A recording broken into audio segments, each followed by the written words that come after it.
Hello guys, welcome to hit TV. నేను మీ నిహాల్. ప్రస్తుతం అంతా ఉన్నారు సోషల్ యాక్టివిస్ట్ కృష్ణకుమారి గారు. మేడం నమస్తే. మేడం నమస్తే. మేడం సమాజంలో జరుగుతున్న ఏదైతే సంఘటనలు ఏదైతే ఉన్నాయో మొన్న మనం చూసాం. ఏదైతే మంచు మోహన్ బాబు గారు ఒక రిపోర్టర్ని, ఒక జర్నలిస్ట్ని కొట్టడం.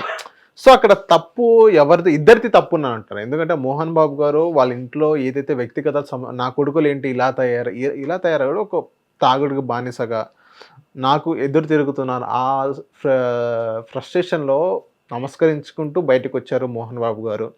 అక్కడ ఏదైతే రిపోర్టర్ అడిగిన క్వెషన్‌కి ఆయనకి నచ్చలేదో, లేపోతే ఏదైనా ట్రిగ్గర్ అయ్యారో ఏమోలే గాని, ఆయన అక్కడ కొంచెం అగ్రెసివ్ అయ్యారని చెప్పుకోవచ్చు. ఐ మీన్ మైక్ తీసుకొని కొట్టేంత పరిస్థితి ఆయనకొచ్చింది. అంటే ఆయన ఎంత ఫ్రస్ట్రేషన్‌లో ఉన్నారో మనం ఆలోచించిన పరిస్థితి మనం చూస్తున్నాం. దాన్ని ఇద్దరిది తప్పుంది. అటు ఏదైతే జర్నలిస్ట్ వచ్చి రాంగానే మైక్ పెట్టడం, అటువైపు వాళ్ళ ప్రాపర్టీలోకెళ్ళి వాళ్ళ పర్సనల్ ఇష్యూని మైక్ పెట్టడం అదొక తప్పుంది.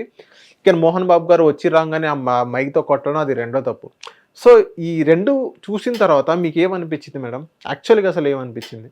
ఒక ప్రైవేట్ ప్రాపర్టీలోకెళ్ళి వాళ్ళ పర్సనల్ ప్రైవసీలోకి వెళ్ళడం అనేది ఒక రకంగా తప్పే. సినిమా వాళ్ళు ఎప్పుడూ పబ్లిసిటీ కోరుకుంటారు. ఇప్పుడు వాళ్ళు స్టార్డమ్ ఉన్న వాళ్ళను, లేకపోతే పబ్లిక్లో పలుకుబడి ఉన్న వాళ్ళను, వాళ్ళ విషయాలు చెప్తే అందరూ చూస్తారనో, ఏదో ఒక ఇలాంటి ఈ రీజన్స్ తోటి వీళ్ళు వెళ్తారు అక్కడికి. అయితే వీళ్ళకేముంటుందంటే, ఒకటి, ఏమి వాళ్ళ విషయాలు అన్నీ మేము కవర్ చేస్తున్నాం కదా, మా ద్వారానే కదా ప్రపంచానికి తెలిసేది, మరి మేము అడిగిందంతా చెప్పొచ్చుగా. వాళ్ళు చెప్పిందంతా మేము చూపించినప్పుడు మేము అడిగిందంతగా వాళ్ళు చెప్పొచ్చుగా అనే ఉద్దేశం వీళ్ళకు ఉంటుంది. అవును. వాళ్ళకేముంటుంది, సరే సినిమాల విషయాలు వేరే విషయాలు అన్నీ చెప్తున్నాం, బాగానే ఉంది, కవర్ చేస్తున్నారు, బాగానే ఉంది. కానీ ఇది అత్యంత పర్సనల్ ఇష్యూ, పూర్తిగా పర్సనల్. ఇది ఒక సినిమాకి సంబంధం లేదు, ఒక సమాజానికి సంబంధం లేదు, దేనికి సంబంధం లేని విషయాన్ని ఈ విధంగా మా దగ్గర నుంచి రాబట్టి, మా దగ్గర నుంచి దొంగతనంగా కనుక్కొని, కిటికీ కంతల్లో నుంచి చూసి ఇలా చేయడం ఏంటి కరెక్ట్ అని వాళ్ళు అనుకుంటారు. అయితే ఈ రెండింటి మధ్యలో మనం ఒక బ్యాలెన్స్ అనేది నెలకొల్పాలి. మనం ఎవరికి వాళ్ళకి ఒక స్వీయ నియంత్రణ ఉండాలి. ఇప్పుడు వీళ్ళకు ఉండాల్సిన, ప్రెస్ వాళ్ళకు ఉండాల్సిన స్వీయ నియంత్రణ ఏంటి? అరే ఇప్పుడు వాళ్ళ ఇంట్లో ఇంత గందరగోళం జరుగుతుంది, ఏ ఒక్కరూ ఇట్లాంటి గందరగోళాన్ని ఏ ఇంట్లోనూ ఒప్పుకోరు, ఇష్టపడరు. పైగా ఇవన్నీ జరిగినా కానీ ప్రపంచానికి తెలియకూడదు అనుకుంటారు. కానీ ఎలాగోలా బయటకు వస్తాయి, అది వేరే విషయం. కానీ ఇలా పనిగట్టుకుని కొంతమంది వెళ్ళి వాళ్ళ ఇంటికి వెళ్ళి వాళ్ళనే అడిగి వాళ్ళ జీవితాలన్నీ రోడ్డును పెట్టడం ఎంతవరకు కరెక్టు అని వీళ్ళు కూడా కొంచెం ఆలోచించాలి. ఇప్పుడు పిలవని పేరంటానికి వెళ్తే ఏమవుతుంది? అంతే. ఇప్పుడు ఆ రోజు దక్షయజ్ఞానికి పార్వతిని పిలవలా వాళ్ళ నాన్న, పిలవకపోతే అయినా కానీ మా నాన్నే కదా అని వెళ్ళింది. వెళితే అక్కడ అవమానం చేశారు. అవమానం చేస్తే ఆ అవమానాన్ని తట్టుకోలేక ఆవిడ ప్రాణత్యాగం చేసింది. ఈ సంగతి తెలిసి శివుడు అక్కడికి వెళ్ళి నానా బీభత్సం చేసి శివతాండవం చేశాడు. ఇక్కడ మనం శివతాండవం చేసి నానా బీభత్సం చేసేసాడు. అయితే మరి ఇక్కడ మనం ఎవరిని తప్పుపడతాం? అసలు దక్షుడు అనేవాడు కూతుర్ని పిలవాలి, మొదటి మాట. పిలవలేదు కాబట్టి వీడు వెళ్ళకూడదు. ఆ రెండు జరిగాయి కాబట్టే శివుడు శివతాండవం చేశాడు. ఆ రెండు జరగకపోతే శివతాండవం చేసేవాడు కాదు కదా. ఇదే విషయాన్ని మనం ఇక్కడ కనుక అప్లై చేసుకుంటే, వాళ్ళు పిలిచారా మిమ్మల్ని? వాళ్ళు పిలిచారా? అంటే మనోజ్ గారితో పాటు మనోజ్ గారు ఉన్నారు కదా, వాళ్ళతో పాటు అక్కడ వచ్చారు, అలా కూడా అనుకోవచ్చు కదా. ఎవ్వరూ పిలవల, ఇది వాస్తవం. మన వాళ్ళే గంటలు అక్కడ పడిగాపులు కాసి, రామ్ చరణ్ ఉపాసనకి కూతురు పుట్టినప్పుడు పిలిచారా వాళ్ళు రమ్మని? లేదు. అపోలో హాస్పిటల్ గంటలు ఎందుకు మీరు అక్కడ వెయిట్ చేశారు? ఏమి ఇప్పుడు ఆ పాప ఫోటో చూపించకపోతే కొంపలు ఏమైనా అంటుకుపోతాయా? ఈ దేశంలో ఎవరికి పిల్లలు పుట్టట్లేదా? ఇప్పుడు ఆ కెమెరాలు పుచ్చుకుని వెళ్ళిన వాళ్ళకు కూడా మనసులో అనిపించదా, ఏం డ్యూటీ ఇది, నాకు పిల్లలు పుడితే ఏమేమో ఆకాశం ఊడి కింద పడిందా, ఏం జరిగింది, మా బాస్కి పిల్లలు పుడితే మట్టుకు ఏం జరిగింది, ఎందుకు మా బాస్ ఇట్లాంటి సెన్సేషనల్ న్యూస్ కావాలని చెప్పి మమ్మల్ని ఇక్కడికి పంపించి ఇట్లా పడుగాపులు పడేటట్లు చేస్తున్నారు, అసలు ఇదే నా జాబ్ సాటిస్ఫాక్షను అనే ఫీలింగ్ ఉండదా వాళ్ళకు కూడా? మీరు ఎందుకు పిలవని పేరెంటాలకు వెళ్తున్నారు? అదే వాళ్ళు ప్రెస్ని పిలిచి మా బిడ్డ రండి అంటే అది వేరే విషయం. అవును. మరి అందుకే నేనేమంటున్నానంటే, ఇంకా మీరు పిలవని పేరెంటానికి వెళ్ళిన తర్వాత అక్కడ ఏ అవమానం జరిగినా భరించాలి అంతే. పోని వీళ్ళంతా పిల్లలు వాళ్ళ అధిపతులు పంపిస్తే వచ్చారు ఇక్కడికి, ఏదో వాళ్ళ డ్యూటీ ప్రకారం వచ్చారు, న్యూస్ కోసమే కదా వచ్చారు, మన ఇంట్లో దొంగతనం చేయడానికో మన కొట్టడానికో రాలేదు కదా అని ఆలోచించే సంయమనం పాటించే మానసిక స్థితిలో మోహన్ బాబు లేడు. అందుకని మనం ఆయన ఏం అనలేకపోతున్నాం. అదే వేరే సందర్భంలో అయితేనా సిచ్యువేషన్స్ వేరేగా ఉండేవి. అవును, వేరేగా ఉండేది. ఇప్పుడు మాట అనలేని పరిస్థితి. సంయమనం చూపించండి అని చెప్పడం చాలా ఈజీ అండి. ఇప్పుడు నా ఇంట్లోనే అలా జరుగుతుంది అనుకోండి, నేను ఎంత సిగ్గుపడిపోతాను, ఎంత కష్టపడతాను. ఇందుకా పిల్లల్ని కనింది, ఇందుక నేను అష్ట కష్టాలు పడి రాత్రి పగలు అనకుండా 4 షిఫ్ట్లు 3 షిఫ్ట్లు చేసి సినిమాలు తీసి నెలల తరబడి ఇంటికి దూరంగా ఉండి డబ్బులు సంపాదించి ఒక ఆర్థిక సామ్రాజ్యాన్ని నిర్మించింది. ఎంత ఈ డబ్బులు సంపాదించడానికి నేను ఎంతమంది ముందు తల వంచుంటాను, ఎంతమంది ముందు చేతులు చాచుంటాను, ఎంతమంది నెత్తి మీద చేతులు పెట్టుంటాను అని అవును ఆలోచిస్తారు కదా. ఇందుక నేను ఇదంతా చేసింది, నేను ఇంత చేసిన ప్రతిఫలం వీళ్ళకి గోల్డెన్ స్పూన్లు పెట్టి వీళ్ళు పుట్టేటప్పటికే డబ్బులు సంపాదించడం, వీళ్ళకి అసలు కష్టం అంటే తెలియకోకుండా, అంటే నేను చెప్పేది ఆర్థిక కష్టాలు మాత్రమే, సౌకర్యాల విషయంలో వేరే ఇంకేమైనా ఇబ్బందులు ఉన్నాయేమో నాకైతే తెలియదు. కానీ ఏది ఏమైనా ఆయన మటుకు పిల్లలతోటి కాస్త కఠినంగా వ్యవహరించిన మాట వాస్తవం. క్రమశిక్షణ పేరుతోటి మరీ ఒక బాసిజం లాగా చేసిన మాట వాస్తవం. ఎన్నున్నా ఏదైనా ఏం చేసినా మీకోసమే చేశాం కదా అంటారు ఎప్పటికైనా తల్లిదండ్రులు. ఇప్పుడు ఒక వయసు వచ్చాక వదలాలి పిల్లల్ని. నా ఫిలాసఫీ అయితే ఎవరికైనా సలహా చెప్పాల్సిన పరిస్థితి వస్తే, నేను పాటించాల్సిన పరిస్థితి వస్తే ఒక్కటే, 65 సంవత్సరాలు మ్యాక్సిమం లిమిట్ ఒక మనిషికి.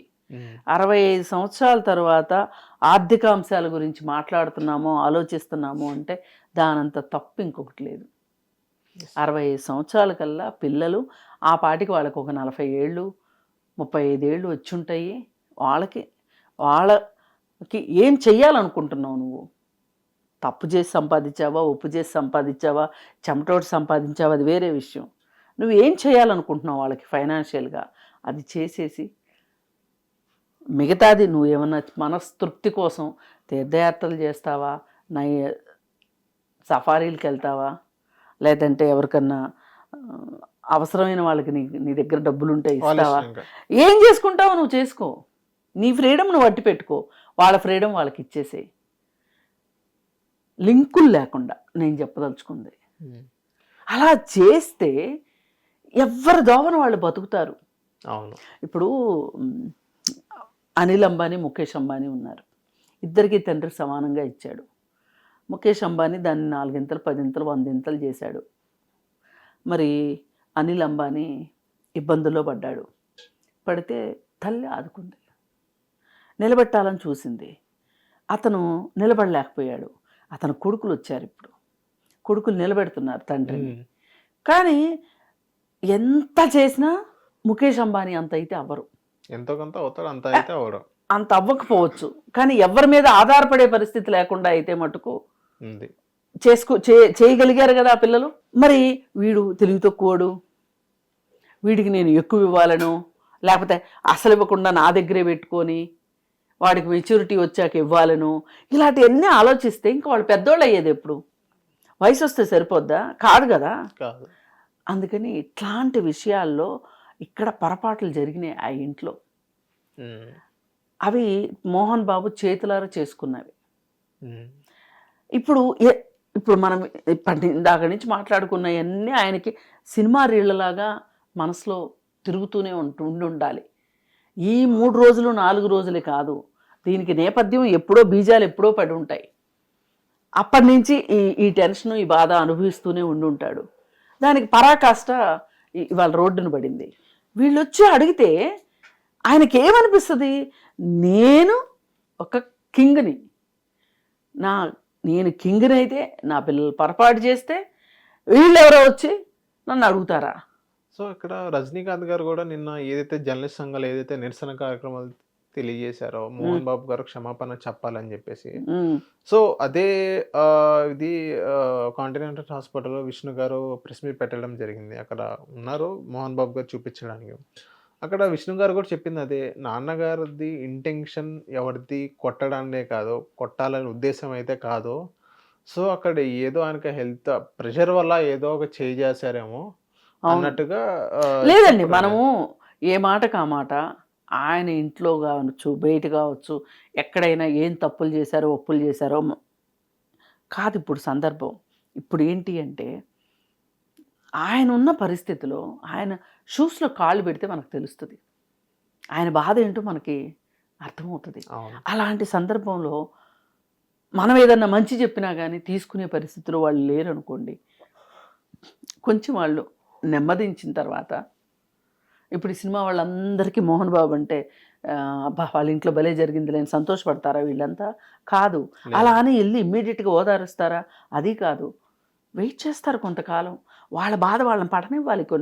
ఒక 4 రోజులు 5 రోజులు 10 రోజులు పడిన తర్వాత వాళ్ళు కొంచెం స్థిమితి పడిన తర్వాత, ఎవరైనా బాగా కావాలనుకున్న వాళ్ళు, ఇటు విష్ణుని కావాలనుకోవాలి, అటు మనోజ్ని కావాలనుకోవాలి, మోహన్ బాబుని కావాలనుకునే వాళ్ళు ఎవరైనా ఒకళ్ళిద్దరు కూర్చొని ఇట్లా కాదు, ఇట్లా ఇంత బజారును పడ్డం కరెక్ట్ కాదు అని చెప్పి మాట్లాడగలిగిన చనువు అవకాశం ఉన్నవాళ్ళు చాలామందినే ఉంటారు. మోహన్ బాబుకి సర్కిల్ పెద్దదే. మోహన్ బాబుకి ఎవరో ఒకళ్ళు వచ్చి చెప్తారు. అంటే ఇప్పుడు బయట జరుగుతుంది ఏంటంటే, బాలయ్య బాబు గారు లాంటి, బాలయ్య బాబు గారికి మోహన్ బాబు గారు ఒక మంచి ర్యాప్ ఉంది. బాలయ్య బాబు గారు దీన్ని ముందుకొచ్చి ఇలా కాదు ఇలా చేసుకోండి రావాలని కొంతమంది చెప్పడం జరుగుతుంది. అది అంటే ఎందుకంటే ఇప్పుడు అన్స్టాపబుల్ షోలో కూడా మోహన్ బాబు గారు బాలయ్య బాబు గారు వీళ్ళందరూ రావడం జరిగింది. సో వీళ్ళిద్దరి మధ్యన ఒక మంచి ర్యాప్ ఉంది. బాలయ్య బాబు గారు దీన్ని బయట పడకుండా ఇంటర్నల్గా సెట్ చేసి ఆయనకి దమ్ము ఆయనకి ఉందని కొంతమంది అంటారు. నాగార్జున గారితో కూడా వాళ్ళ కుటుంబంకి మంచి అనుబంధమే ఉంది.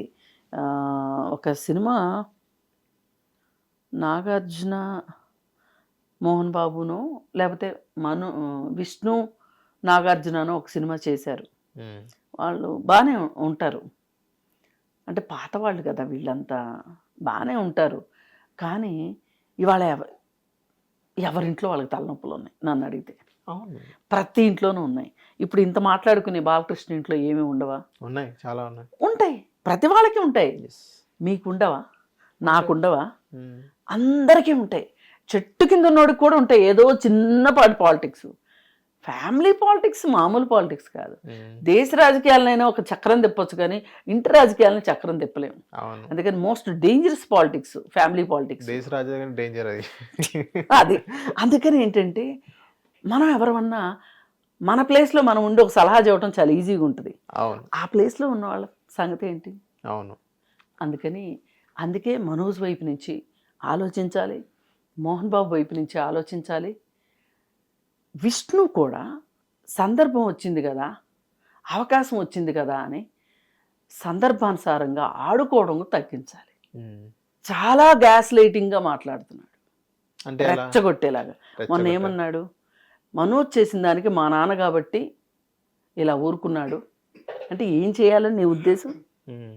ఏం చేయాలి? ఇంతకంటే ఏం జరుగుతుంది? ఇంట్లోకి రానివ్వరు, పని మనుషుల చేత పని వాళ్ళ చేత సెక్యూరిటీ వాళ్ళతోటి ఇంట్లోకి రానివ్వట్లేదు. ఇంట్లోనేమో కూతురుంది, 7 నెలల పాప, 7 నెలల పాప ఉంది. ఆ పాపని వాళ్ళ అమ్మకి అప్పగిచ్చి ఆయాకి అప్పగిచ్చి హాస్పిటల్కి వెళ్ళి వచ్చేసరికి బాధ్యత లేకుండా పిల్లని వదిలిపెట్టి వెళ్ళిపోయారు అనే అపవాదు. మరి భర్తకు దెబ్బలు తగిలినాయి, భర్తతో పాటు ఆమె హాస్పిటల్కి వెళ్లకుండా ఎలా ఉంటుంది? అవును. వెళ్ళకపోతే ఏమంటారు? భర్త దెబ్బలు తింటా ఉంటే ఇంక పిల్లని చూడడానికి ఎవరు లేరా, హాస్పిటల్కి కూడా వెళ్ళలేదు అని అంటారా? మేడం ఇక్కడే నాకు ఒక క్వశ్చన్ ఏదండి, మోహన్ బాబు గారు మంచు మనోజ్ గారికి ఏదైనా అన్యాయం చేశాడా మ్యామ్? ఎందుకంటే ఆస్తి పంపకాల్లో ముగ్గురికి 3 సమానమా, లేకపోతే మోహన్ బాబు గారు కూడా ఒక ఆడియో అనేది విన్నాం కదా, నా ఆస్తి ఎవరికి ఎంతెంత ఇవ్వాలో అది నా ఇష్టం అన్నట్టుగానే ఒక లైన్ అనేది విన్నాం.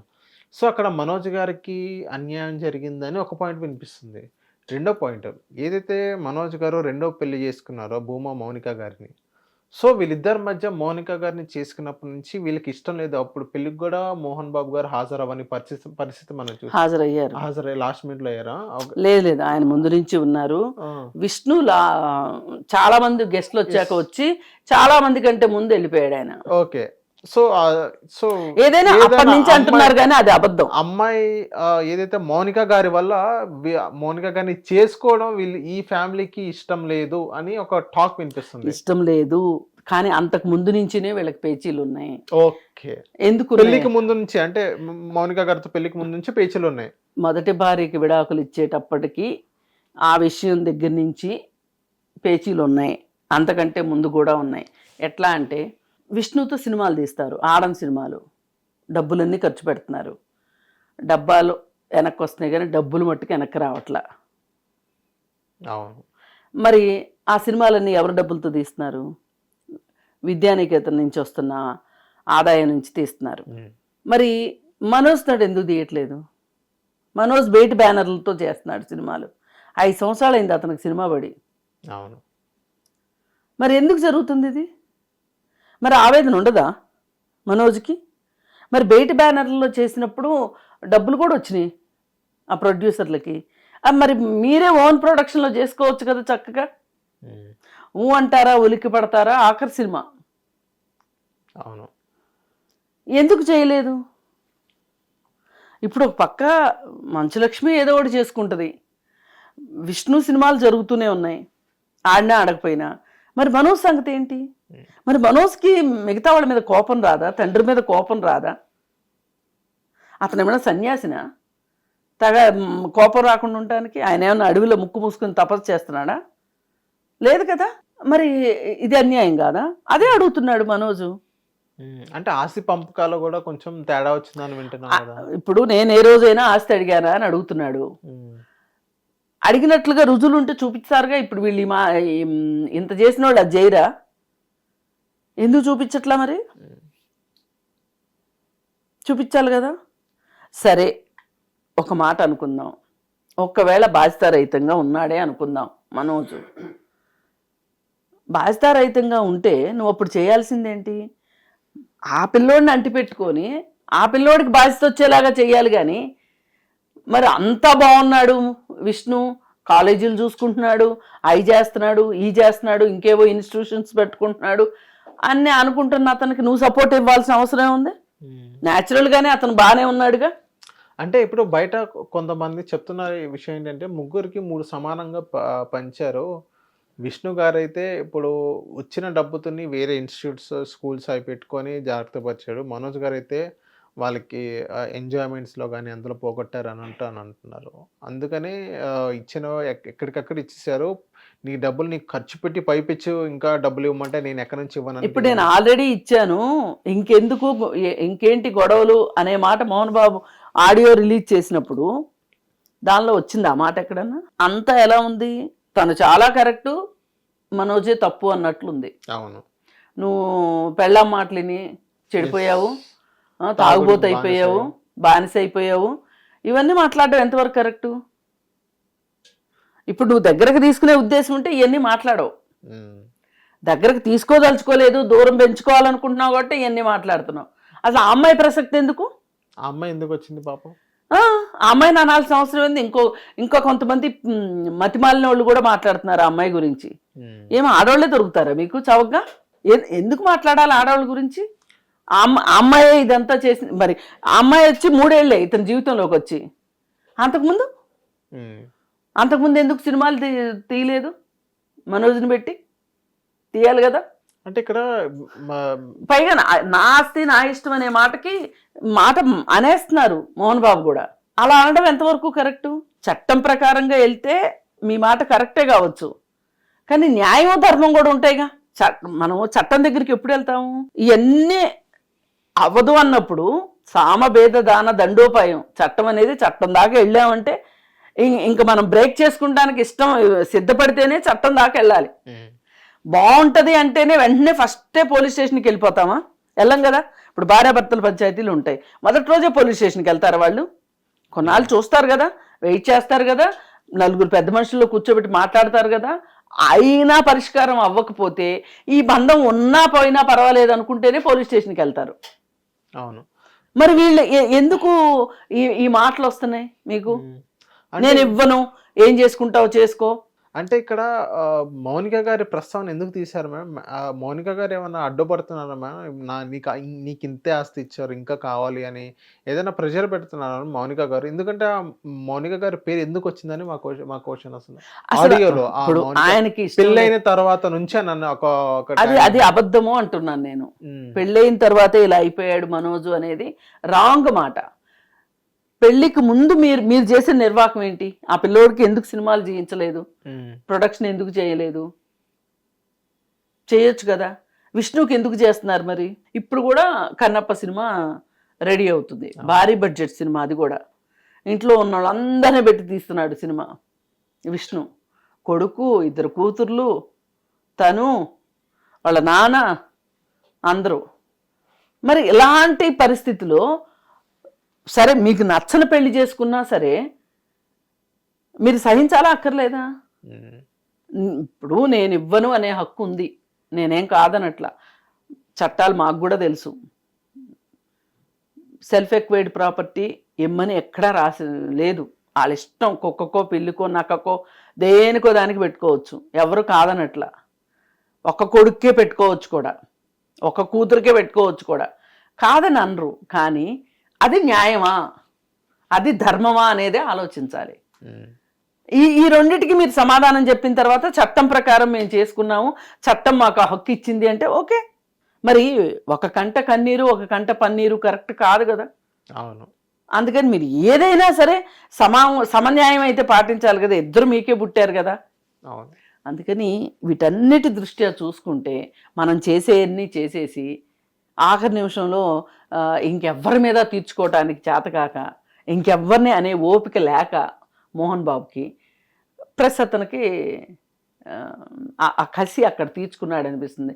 ఇటు ఎంతో కొంత ఆయనకు కూడా మనసులో తెలుసు, విష్ణుకి నేను ఎక్కువ చేశాను, అదే మనోజ్ బాధపడుతున్నాడు అని తెలుసు. కానీ ఎవరి తప్పును వాళ్ళు ఒప్పుకోవడానికి ఎప్పుడు సిద్ధపడరు. ఎవరికి వాళ్ళు వాళ్ళ స్కిన్ని కాపాడుకోవాలని అనుకుంటారు. ఇప్పుడు మొత్తం మనోజ్ మీద నెట్టేసేసి ఐఆమ్ పర్ఫెక్ట్ అని, నేను బొమ్మరిల్లు ఫాదర్ని అన్నట్లే చెప్పాలని చూశాడు ఆ ఆడియో. దీంట్లో ఎంత చెయ్యాలనుకున్నాను రా నీకోసం. చెయ్యాలనుకోవడం వేరు, చేయడం వేరు. అందరికంటే నీకే ఎక్కువ ఖర్చు పెట్టి చదివిద్దాం అనుకున్నాను, చదివించాను అల్లా, చదివిద్దాం అనుకున్నాను. చదివించావా? మరి నువ్వు చదివించాలనుకోవచ్చు, అతను చదవకపోవచ్చు. నేనేమి అన్నిటికీ మిమ్మల్ని అనాలని కూర్చోలే ఇక్కడ. నువ్వు అనుకున్నావు కానీ జరగలేదు కదా. అది జరగనప్పుడు ఏం చేయాలి? ఇప్పుడు అందరి పిల్లలకి ఒకే రకంగా చేయలేకపోవచ్చు, కానీ ఎవరి ప్రత్యేక అవసరానికి తగ్గట్టు వాళ్ళని చూసుకోవాల్సిన అవసరం అయితే ఉంది కదా తల్లిదండ్రుల మీద. ఇప్పుడు పిల్లోడికి ఆరోగ్యం బాగోదు, డాక్టర్లు కోడిగుడ్లు పెట్టమన్నారు. అందరికీ కోడిగుడ్లు పెట్టే శక్తి మీ దగ్గర లేకపోవచ్చు. అప్పుడు మీరు చేయాల్సింది ఏంటి? అమ్మ వాడికి డాక్టర్ ఇట్లా చెప్పారు, వాడికి నేను ఎక్కువ పెట్టాల్సి వస్తుంది, వాడికి వచ్చిన జబ్బు దృష్ట్యా, మీ తమ్ముడే కదా అని చెప్పుకోవాలి. వాళ్ళకి చెప్పుకోవాల్సిన బాధ్యత తల్లిదండ్రులదే, ఈ పిల్లవాడికి చేయాల్సిన బాధ్యత తల్లిదండ్రులదే. 2 పనులు చేయాలి. తల్లిదండ్రులు అంటే ఊరికే అయిపోరు, కంటే అయిపోరు, పెంచితే అయిపోరు. అందుకని ఏమన్నా అంటే ఏమంటారు అంటే మీ పిల్లలు మీకు ఎదురు తిరిగితే మీకు తెలుస్తుంది అని అంటారు. ఎదురు తిరుగుతారు. ఏ పిల్లలు ఎదురు తిరగరు? అవును. ఏ పిల్లలు ఏడవకుండా బడికెళ్తారు? ఏ పిల్లలు బజార్లో గొడవలు ఇంట్లోకి తీసుకురాకుండా పెరిగి పెద్ద అవుతారు? ఏ ఇంట్లో పిల్లలు ఇంట్లో దొంగతనం చేయకుండా ఉంటారు? ఏ ఒక్కరు డబ్బులు ఉన్నవాళ్ళు కావచ్చు, డబ్బులు లేనివాళ్ళు కావచ్చు, అడుక్కు తినేవాళ్ళు ఎవరైనా సరే ఇంట్లో డబ్బులు దొంగతనం చేయకుండా పిల్లలు పెరుగుతారా? తల్లిదండ్రులు కొట్టకుండా పిల్లలు పెరుగుతారా? లేదు. ఇవన్నీ వాస్తవాలు అయినప్పుడు ఒకరు మాత్రమే చెడ్డోళ్ళు, ఒకరు మాత్రమే మంచోళ్ళు అనేది ఎట్లా మనం మాట్లాడతాం? మనం ఉన్నంత కాలమైనా సమానంగా చూసుకుంటే ఎవరికి చేయాల్సింది వాళ్ళకి చేసేస్తే. ఇప్పుడు కొంతమంది ఉంటారు, ఒక ఇంట్లో కొడుకో కూతురో హఠాత్తుగా చనిపోతారు, వాళ్ళ పిల్లల బాధ్యత తల్లిదండ్రులు తీసుకుంటారు. మిగతా కొడుకులు బాధపడాలా? అది దానికి అతను లేడు కాబట్టి, వీళ్ళు ఉన్నారు కాబట్టి ఒక బాధ్యత తీసుకున్నారు అని మీకు కూడా వీలైతే తలా ఒక చెయ్యాలి. లేకపోతే ఏం చేయాలి? ఇవన్నీ ఏంటంటే కుటుంబ వ్యవస్థలో వస్తున్న మార్పుల దృష్ట్యా ఈ గొడవలు ఎక్కువ అవుతున్నాయి. ఇవాళ ప్రతి మనిషికి డబ్బు ఎక్కువ కావాలనిపిస్తుంది, ఎక్కువ చూపించుకోవాలనిపిస్తుంది. పెద్ద పెద్ద కారుల్లో తిరగాలి, పెద్ద పెద్ద బంగళాలు కట్టుకోవాలి, డైమండ్స్ కొనుక్కోవాలి, అలాగే పెళ్ళిళ్ళు భారీ ఎత్తున చెయ్యాలి, పుట్టినరోజులు కూడా పుట్టినరోజులు కూడా పెళ్ళిళ్ళ మాదిరి చెయ్యాలి అనుకుంటున్నారు. మరి వీటన్ని డబ్బులు ఎక్కడి నుంచి వస్తాయి? తండ్రిని మాయ చేస్తే వస్తాయి, తండ్రి దగ్గర డబ్బులు ఉంటే. లేదు స్నేహితుడు నెత్తి మీద చేయి పెడితే వస్తాయి, లేదు స్మగ్లింగ్ చేస్తే వస్తాయి. నీతిగా న్యాయంగా డబ్బు సంపాదిస్తే ఇవన్నీ వస్తాయా? ఇప్పుడు నేను చెప్పినవన్నీ రావు. కానీ కావాలనుకుంటున్నారు మనుషులు. అందుకే అన్నకు అన్యాయం చేసైనా తమ్ముడు కావాలనుకుంటున్నాడు, తమ్ముడికి అన్యాయం చేసైనా అన్న కావాలనుకుంటున్నాడు. ఈ ప్రాసెస్లో ఒక తండ్రికి పుట్టిన పిల్లలు అందరికీ హక్కు ఒకలానే ఉంటుంది. కాకపోతే మన చట్టం కొంచెం డిఫరెంట్గా చెప్తుంది. ఏంటంటే నీకు పిత్రార్జితంగా వచ్చిన ఆస్తి అందరికీ సమానమే, కానీ నువ్వు సొంతగా నీకు నువ్వు సంపాదించుకున్న ఆస్తిని వీళ్ళకే పిల్లలందరికీ పంచాలని కానీ పిల్లలందరికీ పెట్టాలని కానీ లేదు. నీ మనస్పూర్వకంగా నువ్వు చేసుకోవచ్చు అనేది మన చట్టం చెప్తుంది. అలా అని భారతదేశంలో ఏ తండ్రి అయినా ఇంతవరకు పిల్లలకు అసలు ఏమీ ఇవ్వకుండా నా కష్టార్జితమే అని కూడా దేశానికి ఇచ్చిన వాళ్ళు ఎవరన్నా కనిపించారా మీకు? లేదు. పేదవాళ్ళకి పెట్టిన వాళ్ళు ఎవరన్నా ఉన్నారా? సంపదను పంచిన వాళ్ళు ఎవరన్నా ఉన్నారా? లేరు. ఎవరు చేసినా ఒక లిమిట్లో చేస్తారు. ఇప్పుడు టాటాస్ ఉన్నారు, వాళ్ళ ఆస్తులు వాళ్ళ గ్రూప్ ఆస్తులు గ్రూప్కే ఉన్నాయి, కానీ చాలా వరకు సమాజ సేవ చేశారు, ఆయన సమాజానికి ఇచ్చారు. ఇప్పుడు అజిం ప్రేమ్జీ ఉన్నారు, ఆయన పిల్లలకి ఏమి ఇవ్వాలనుకున్నారో ఇచ్చి ఆయన భాగం ఆయన అట్టి పెట్టుకుని కొంత ఈ సోషల్ ప్రోగ్రామ్స్ కోసం చదువుల మీదనో ఇంకోటో పెట్టారు పక్కన. అవును, పెట్టి ఇంకా ఆయనకున్న కంపెనీలో వచ్చే డివిడెండ్ని కూడా ప్రతి సంవత్సరం ఈ కార్యక్రమాలకే వాడతారు. అలా కాకుండా కొడుకులకి కూతుర్లకి ఏమి ఇవ్వకోకుండా మొత్తం సమాజానికి ఇచ్చారా ఎవరన్నా? ఇవ్వరు. లేదు. ఇప్పుడు ఇంత తిడతారు, వాళ్ళ పిల్లలు వాళ్ళని చూడకపోయినా వాళ్ళకే ఆస్తులు ఇవ్వాలనుకుంటారు తల్లిదండ్రులు. చేత్కరించుకున్నా కానీ పిల్లలకే ఇవ్వాలనుకుంటారు. కాకపోతే ఎవరన్నా ఒకళ్ళు బాగా చూస్తున్నారంటే వాళ్ళకి కొంచెం ఎక్కువ ఇవ్వచ్చు, అది వేరే విషయం. కానీ ఇక్కడ అంతా చూసుకునే విషయాలు అవి ఏమీ లేవు. ఇంకా వాళ్ళిద్దరూ ఆరోగ్యంగా ఉన్నారు. అవును. కాబట్టి ఏంటంటే ఇక్కడ ఏవో అదృశ్య శక్తులు మోహన్ బాబు తోటి, ఆ అదృశ్య శక్తి ఎవరు అంటే విష్ణునే కావచ్చు. అతను తండ్రిని మానసికంగా తన అధీనంలో పెట్టుకుని, తన చెప్పు చేతల్లో పెట్టుకుని, తనకు నచ్చిన విధంగా ఆయన చేత పనులు చేయిస్తున్నాడు అనేది ఇక్కడ వాస్తవం. ఇంకా లక్ష్మి చూసుకుంటే ఎంతో కొంత బ్యాలెన్స్ చెయ్యాలని చూసి ఆ పెళ్లి విషయంలో కూడా అమ్మాయి ముందుపడి పెళ్లి చేసింది మనోజ్కి. కానీ పరిస్థితుల్లో ఏమీ పెద్దగా మార్పులు రావట్లేదు అనిపించి ఈ గోళంతా నాకు ఎందుకని ఆమె బాంబాయికి షిఫ్ట్ అయిపోయింది. ఇక్కడ ఉంటే తల్లిదండ్రుల బాధ్యత చూసుకోవాల్సి వస్తుందేమో ఎందుకులే అని ఆయన హాయిగా దుబాయ్లో సెటిల్ అయిపోయాడు విష్ణు. ఇలా ఎవరికి వాళ్ళు ఉన్నారు. సో మేడం, ఇక్కడ మోహన్ బాబు గారు బయటకు వచ్చి ఏదైతే జర్నలిస్ట్ని ఏదైతే కొట్టారో బహిరంగంగా వచ్చి క్షమాపణ చెప్పాలనుకుంటున్నాను. అది ఒక ఆయన కావాలని కొట్టలేదు. ఒక స్పాంటేనియస్‌గా జరిగిపోయింది కదా అది. ఇప్పుడు మనం ఆయన ఉన్న పరిస్థితుల్లో ఆయన దగ్గర నుంచి క్షమాపణలు ఎక్స్పెక్ట్ చేసేదానికంటే కూడా ఒక్క క్షణం మనలోకి కూడా మనం చూసుకుంటే మనం చేసిన తప్పు ఏంటో అర్థమవుతుంది.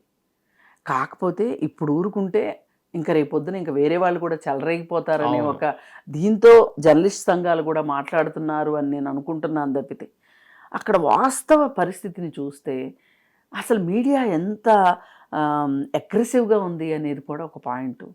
ఇప్పుడు వాళ్ళ ఇంట్లోంచి ఒక పని అమ్మాయి బయటకు వస్తుంది.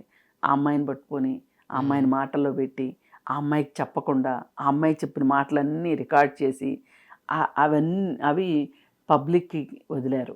మరి ఇది చెయ్యొచ్చా? చేయకూడదు. రేపు ఆ అమ్మాయి పరిస్థితి ఏంటి? హ్మ్. రేపు ఆ అమ్మాయి భవిష్యత్తు ఏంటి? ఇంకో చోట పని దొరుకుతుందా? కొంచెం డబ్బులు ఉన్న వాళ్ళ ఇంట్లో జీతం ఎక్కువ వస్తుంది, పని ఎక్కువ ఉన్నా కానీ చేరతారు. ఇప్పుడు అదే ఈ అమ్మాయి వేరే ఇంకెక్కడికన్నా వెళ్ళి చెయ్యాలి అనుకుంటే వాళ్ళు పని ఇస్తారా? అసలు రేపు పొద్దున మోహన్ బాబు ఊరుకుంటాడా? అవును. మనం ఇవి కూడా ఆలోచించాలి కదా. అవునవును. మనకి ఒక పరిమితి ఉంటుంది అని ఆలోచించుకోవాలి. మనం ఒక గీత గీసుకోవాలి. మనకి మనమే పరిమితులు విధించుకోవాలి.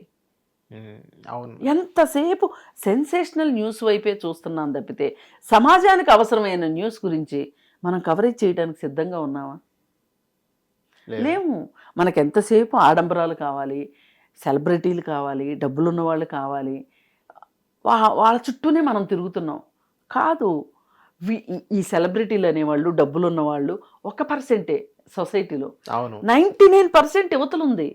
99% పీపుల్ యొక్క బాధలు కష్టాలు అవి రిపోర్ట్ చేయాలని మనం ఎందుకు అనుకోవట్లా? అవును. అందుకని ఏంటంటే మనం కూడా మన ప్రాధాన్యతల్ని మార్చుకోవాల్సిన అవసరం వచ్చింది. యాజమాన్యాలు మార్చుకోవాలి. అసలు యాజమాన్యాలు తీరే మారాలి. ఇక్కడ వాళ్ళే పొరపాటు చేస్తున్నారు. వాళ్ళ చేత ఇన్సెంటివ్లను, జీతాలను, ఉద్యోగ భద్రతను ఇంకోటో చెప్పి ఓ పచ్చిగడ్డి గడ్డి బండికి పచ్చిగడ్డి కట్టి వెనకమాల గుర్రాన్ని పరిగెట్టించినట్టు వీళ్ళ పరిగెట్టిస్తున్నారు. నిజమే, రిపోర్టర్స్ లేకపోతే జనాలకు వార్తలు ఎట్లా అందుతాయి అనేది మాట వాస్తవం. కానీ వాళ్ళకు కూడా కొన్ని పరిమితులు ఉంటాయి. ఆ పరిమితి దాటకూడదు. ఇప్పుడు చూడండి, హాస్పిటల్లో ఎక్కడ వరకు మనకి ప్రెస్కి ఎంట్రీ ఉంటుంది? రిసెప్షన్ దగ్గర అంతవరకే. ఆ లోపలికి ఎందుకు వెళ్ళకూడదు అంటాము? రోగులు భయపడతారని, అక్కడ ఇన్ఫెక్షన్స్ వస్తాయని, చాలా కారణాలు ఉంటాయి. మీకు ఒక పరిమితి ఉంది. ఇప్పుడు పార్లమెంట్లో ఎక్కడ వరకు వెళ్తుంది ప్రెస్? మీడియా పాయింట్ వరకునే. మీడియా పాయింట్ దగ్గర వేచి చూడాల్సిందే, పడిగాపులు పడాల్సిందే. అసలు వాళ్ళైనా వాళ్ళ ఇంట్లో ఏం జరుగుతుందో ప్రపంచానికి తెలియజెప్పాలి అనుకుంటే వాళ్ళే చెప్తారుగా పిలిచి. అవును. అందుకని ఇక్కడ ఆయన సారీ చెప్పాలి అనే దానికంటే కూడా అసలు ఇలాంటి పరిస్థితులు వచ్చిన దానికి ఎవరెవరు కారణమో ఎవరికి వారు ఆత్మవిమర్శ చేసుకుంటే సారీలతో పని లేదు నా దృష్టిలో. సో థ్యాంక్ యూ మ్యామ్, మంచి విషయం చెప్పారు. ఏదైతే సమాజంలో జరుగుతుందో వాళ్ళు క్షమాపణలు చెప్పడానికి ముందు ఫస్ట్ మనం కరెక్ట్గా ఉండాలి, ఒక మంచి మాట చెప్పారు. సో థ్యాంక్ యూ మ్యామ్, మా హిట్ టీవీకి వచ్చినందుకు. హిట్ టీవీ యాప్ ని డౌన్లోడ్ చేసుకోండి. ఇందులో short news, live news, entertainment movies అన్ని అవైలబుల్ గా ఉన్నాయి. Please download hit TV app. Hit TV యాప్ని ఫ్రీగా డౌన్లోడ్ చేసుకోండి.